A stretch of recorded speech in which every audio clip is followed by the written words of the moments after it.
Shalom, Horas Damang Dainang, Bapak Ibu, Saudara-saudara yang dikasihi oleh Kristus. Mari kita memuji Tuhan dengan bernyanyi dari buku ND nomor 539 ayat 1.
Kasih karunia dan damai sejahtera dari Tuhan Allah Bapa kita dan dari anaknya Tuhan Yesus Kristus menyertai kamu sekalian. Amin. Damang Dainang firman Tuhan untuk kita pada hari ini, hari Jumat 9 September 2022, diambil dari Kitab Wahyu pasal 15 ayat 4. Siapakah yang tidak takut ya Tuhan dan yang tidak memuliakan namamu?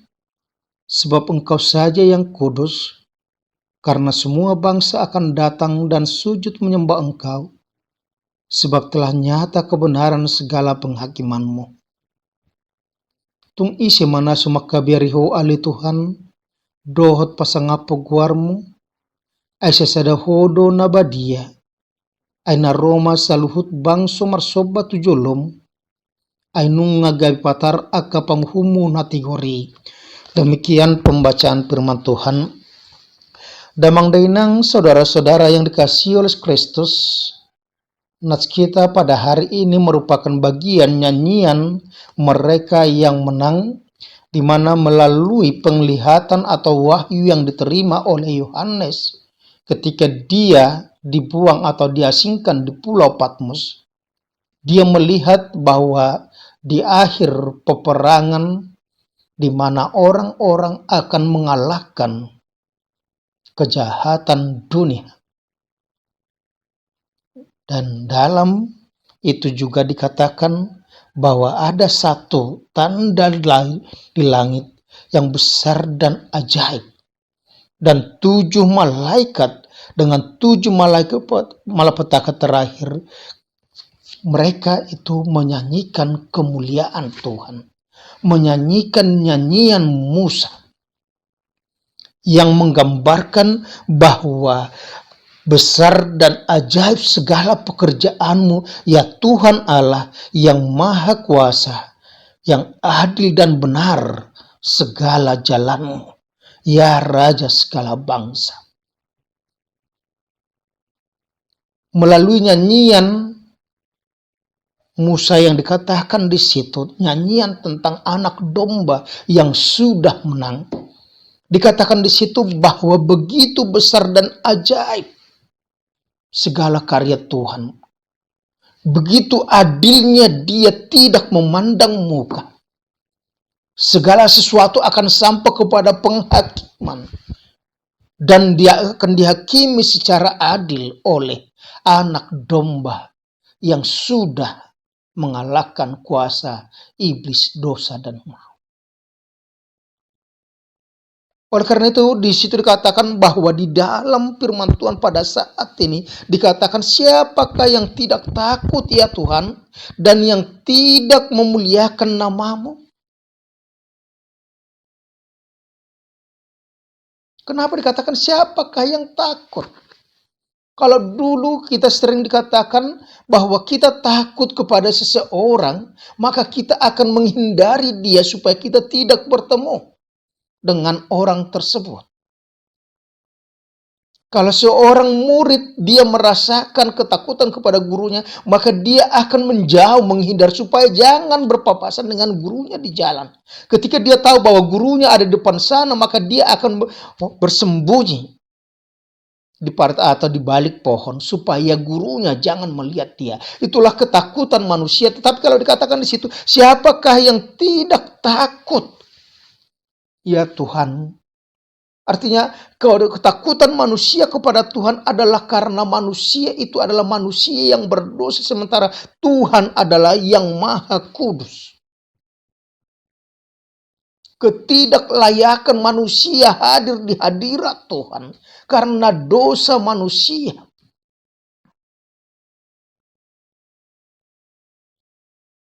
Oleh karena itu dikatakan di situ bahwa manusia itu dikatakan dia takut hadir di hadirat Tuhan. Karena ketakutan manusia, maka manusia itu berusaha untuk melakukan kehendak Tuhan. Manusia itu berusaha untuk dapat melayani Tuhan dengan sebaik-baiknya. Itulah yang dikatakan ketakutan manusia, orang percaya. Menghindarkan supaya dia jangan melakukan yang bertentangan dengan kehendak Tuhan. Yang kedua, karena kekudusan Tuhan, kemahakudusannya, maka semuanya akan memuliakan dia. Semuanya manusia akan berusaha hidup supaya melalui kehidupannya, orang Kristen melalui kehidupannya, maka dia akan berusaha hidup sebaik-baiknya supaya jangan dia mencemarkan nama Tuhan. Memuliakan nama Tuhan. Tidak ada seorang pun di dunia ini nantinya ketika anak domba itu datang, ketika penghakiman akan datang, maka tidak ada seorang pun yang tidak memuliakan nama Tuhan. Sebagaimana dikatakan oleh Rasul Paulus dalam suratnya kepada jemaat Filipi pasal 2 ayat 9 sampai 11. Segala yang berlutut bersujud dan segala lidah mengaku bahwa Yesus Kristus adalah Tuhan bagi kemuliaan Allah Bapa. Orang-orang yang saat ini tidak mau mengakui Yesus Kristus adalah Tuhan, yang hanya masih mengakui bahwa Yesus Kristus adalah sebatas nabi. Bahkan orang-orang yang membenci, yang menghambat pemberitaan Injil, pada akhirnya mereka juga akan mengaku bahwa Yesus Kristus adalah Tuhan. Karena apa? Seluruh dunia, seluruh mulut, seluruh yang bernapas akan memuliakan Tuhan. Bahkan seperti yang dikatakan, dari mulut bayi-bayi juga pujian akan datang untuk memuliakan Tuhan. Ketika anak-anak Abraham diam, maka batu-batu akan berbicara. Memuliakan Tuhan. Gunung-gunung akan bertepuk tangan, bersorak-sorak. Seluruhnya akan memuliakan Tuhan. Karena apa? Karena hanya Allah saja yang kudus. Sebab engkau saja yang kudus, karena semua akan datang, bangsa akan datang dan sujud menyembah engkau, sebab telah nyata kebenaran segala penghakiman. Kekuasaan penghakiman Tuhan akan nyata. Semua orang akan merasakan pengorbanan Yesus Kristus. Sehingga semua orang, semua bangsa dimanapun di muka bumi ini akan datang memuji Tuhan. Akan datang menyembah kepada Tuhan. Akan datang mengaku bahwa Yesus Kristus adalah Tuhan. Damang dainang saudara-saudara dikasihi Yesus Kristus. Dikatakan di situ, sebab engkau yang saja yang kudus. Maka di situ dikatakan kita dituntut bagi orang-orang yang percaya, orang-orang yang mengikut dia, orang-orang yang disebut seorang Kristen, maka dia harus berusaha untuk hidup kudus. Karena apa? Karena kita udah dipanggil ke dalam satu gereja yang kudus. Gereja itu kudus bukan karena bangunannya, bukan karena orang-orangnya, tapi karena pemiliknya, kepalanya, yaitu Yesus Kristus adalah kudus. Allah yang memanggil kita adalah Allah yang kudus. Oleh karena itu, kita diajak supaya kita senantiasa berusaha untuk hidup kudus. Menjauhkan segala pencemaran, menjauhkan segala kecemaran hidup kita, menjauhkan segala perilaku-perilaku kedagingan kita yang membawa kita kepada kebinasaan. Tetapi kita berusaha untuk senantiasa hidup sesuai dengan kehendak Tuhan. Yang kedua dikatakan di situ, karena semua bangsa akan datang dan sujud menyembah karena telah nyata kebenaran penghakimannya.